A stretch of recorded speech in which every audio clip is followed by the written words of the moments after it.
Alright, so we're going to find a Taylor polynomial. Why is it Taylor? Because we're centered at x equals 0, x equals 1, not x equals 0. This one's a little bit weird. They give us a table of values, which is really not that hard. What makes it a little more interesting is that we're writing the Taylor polynomial for g, and g is an integral of f. So therefore, we're going to need to take some derivatives of g using the second fundamental theorem of calculus, which is the derivative and the integrals cancel each other out.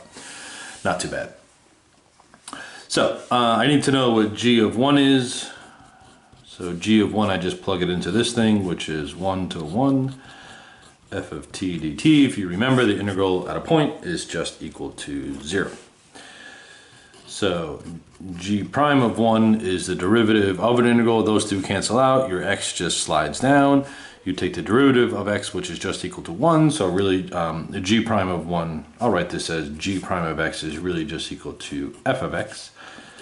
So g prime of 1 is f of 1, and according to my table, f of 1 is equal to 2.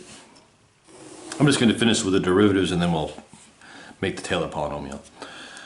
So g prime of x is equal to f of x, so g prime prime of x is equal to f prime of x.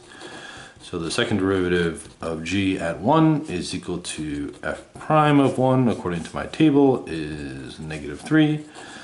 So the third derivative of g is the second derivative of f. So the third derivative at 1 is the second derivative of f at 1, which is equal to 1. So therefore, my polynomial, I'll make it as t is at third degree, so t of x. My constant term is just 0.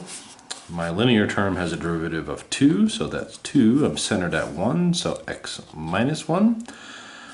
My second derivative is negative 3, so that's minus 3 over 2 factorial x minus 1 squared. My third derivative is 1, so 1 x minus 1 cubed over 3 factorial. So let's just clean this up here. So I get t cubed is equal to 2x minus 1. Again, there's no value in distributing this thing out because there's going to be a pattern of a bunch of x minus 1s. 2 factorial is just 2, so we have 3 halves x minus 1 squared. And I'll make it 1 over 6, though it doesn't really matter. I could have left it as 3 factorial cubed. And we're good. So that was just a little bit different. I had to take the derivative of an integral.